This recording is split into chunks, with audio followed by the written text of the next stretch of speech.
Muy buenas tardes, compañeros. Mi nombre es Alexander Ordóñez, estudiante de Ingeniería Electrónica. Esta es mi identificación.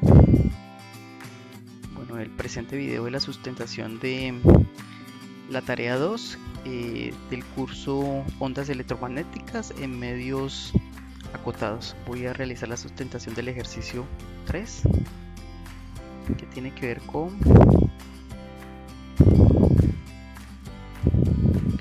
con la incidencia de una onda electromagnética a través de varios medios. Para este caso, este ejercicio, tenemos tres medios. Uno es el hielo, ice, y el otro, luego la onda incide aquí. Hay una refracción en este otro medio que es el aire, y finalmente esta misma onda también vuelve y hay otra refracción que es a través del medio del vidrio. Entonces el ejercicio me solicita hallar la distancia que hay desde este punto B hasta este espacio aquí, que vendría siendo el punto D. Es calcular esta distancia. Para hallar esta distancia procedo a realizarla a través de la ley de Snell. La ley de Snell es una fórmula en la cual se utiliza para hallar los ángulos de refracción a través de diferentes medios de la incidencia de una onda electromagnética. Bueno, entonces el ejercicio me dice que un rayo un rayo viaja pues a través de un primer medio que es el hielo, o sea, incide en él y se refracta y choca pues en el segundo medio que es el aire, y hay una refracción. Entonces ya tenemos unos índices de refracción que nos los dan pues en una tabla. Entonces por ende ya tengo el índice de refracción N1 y N2. N1 vendría siendo el índice de refracción del hielo y N2 vendría siendo el índice de refracción del aire. Entonces utilizamos pues estos son los datos que tengo: N1 hielo, N2 aire. Estos son los valores. Pues tengo este tercer índice de refracción que es el vidrio, y lo que tengo es un ángulo con la superficie cuando incide, pero este ángulo que tengo es inicialmente este ángulo que yo tengo aquí.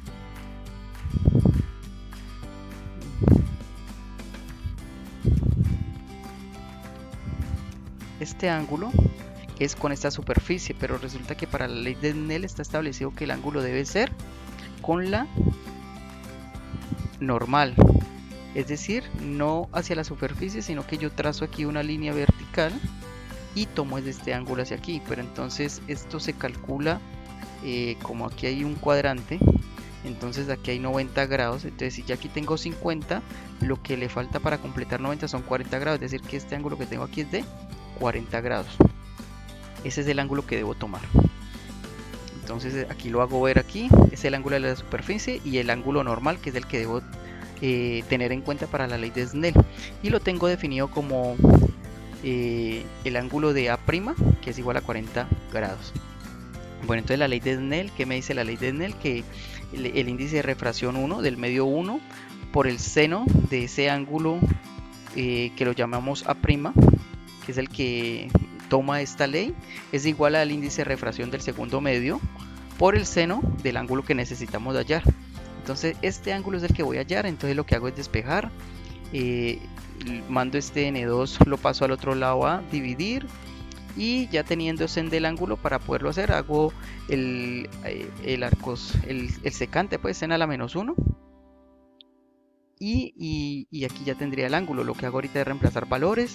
N1 es del primer medio, 1.31 para el hielo, y N2 es para el aire, que es 1.0002926, el seno de 40 grados. Y realmente hago esto en la calculadora. Para este caso utilicé GeoGebra, reemplacé valores, entonces me da que este ángulo es de 57.34 grados. Es decir que el ángulo que tengo aquí, en este punto aquí, es de 57,34. Entonces aquí se cumple algo que tiene que ver con unas características de los ángulos, y es que cuando yo trazo aquí una línea para validar el ángulo de refracción de este otro punto C, que es cuando ya atravesó la onda electromagnética, atravesó un primer medio, atravesó un segundo medio, ahora va a atravesar un tercer medio, que para nuestro caso es el vidrio. Entonces, a ver aquí este ángulo, cuánto esta onda se refractó. Entonces, para hallar este ángulo de aquí, yo ya tengo el ángulo que se refractó acá, pero aquí se cumple algo que tiene que ver con los ángulos, que este ángulo va a ser el mismo ángulo cuando yo trazo aquí una línea vertical. Entonces el ángulo que yo hallo aquí, que inicialmente era el refractado, se va a convertirme en el ángulo incidente, que es el que inicialmente les estaba diciendo que es el que se toma para realizar la ley de Snell.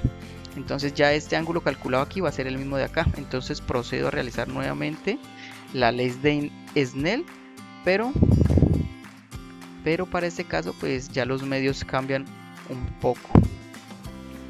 Entonces aquí nuevamente ya es a través del medio 2 por sen del ángulo incidente, que es del mismo refractado, es igual al índice del medio 3 por el seno de este ángulo que voy a calcular. Nuevamente despejo. Aquí ya tengo el despejado pues del ángulo que voy a hallar. Reemplazo pues los valores. Y finalmente tengo que este ángulo es 38,24 grados. Ahora lo que me está pidiendo el ejercicio es calcular esa distancia. Entonces aquí lo que hay es una serie de formas, una serie de funciones trigonométricas que me sirven o se utilizan en este caso para hallar esa distancia. El ejercicio me dice que el grosor de cada medio, en este caso, el grosor de cada medio, de este medio, es mi número de cédula, es decir, 916 más 10, 926, 926 milímetros, pero si los paso a metro quedaría en punto 926 metros. Aquí hay 9.26, 9.26, 9.26 metros. Entonces, en teoría yo ya tengo este que viene siendo un ángulo adyacente. Tengo el cateto adyacente, que es el valor que les acabo de mencionar, y tengo el ángulo, que este ángulo lo hallé como teta B y teta C. Entonces, a través de la función trigonométrica de la tangente y haciendo unos despejes, pues voy a hallar este ángulo, este cateto que es el opuesto, y luego hallo el otro cateto opuesto. Entonces vamos a validar eso. Lo validamos aquí. Listo. Entonces inicialmente habíamos hallado un primer ángulo teta sub e, que es 57,34, y tengo este cateto que es el adyacente. Ahora necesito hallar este cateto que es el opuesto. Entonces mediante el uso de las funciones trigonométricas de la tangente y despejando pues el valor que yo necesito, me doy cuenta que esta distancia BC, del punto B acá al punto C en la horizontal, es de 1.444 metros. Este mismo método lo realizo para hacer el otro tramo de distancia, que lo tengo aquí, pero ya me va a cambiar el ángulo. Aquí ya voy a tener 38,24. La distancia del grosor se conserva, me lo da el ejercicio, o sea que sigo manejando los 0.926 metros. Y ahorita voy a hallar este cateto opuesto, que viene siendo el tramo horizontal, para poder dar el resultado de la distancia. Entonces aquí nuevamente lo hago y mediante GeoGebra me doy cuenta que esto es 0.729 metros. Ahora pues lo que hago es sumar esas dos distancias, y obtengo que la distancia es de 2,173 metros. Es decir que de acuerdo a lo solicitado en el ejercicio, la distancia de este ángulo apenas incide es de 2,173 metros. Es decir que esta onda incidente hace una primera refracción y finalmente pasa a otro medio y hace otra tercera refracción, y esta distancia es de 2,173 metros. Fue lo que se desplazó la onda incidente a través de 3 medios. Bueno, compañeros, muchísimas gracias por su atención prestada.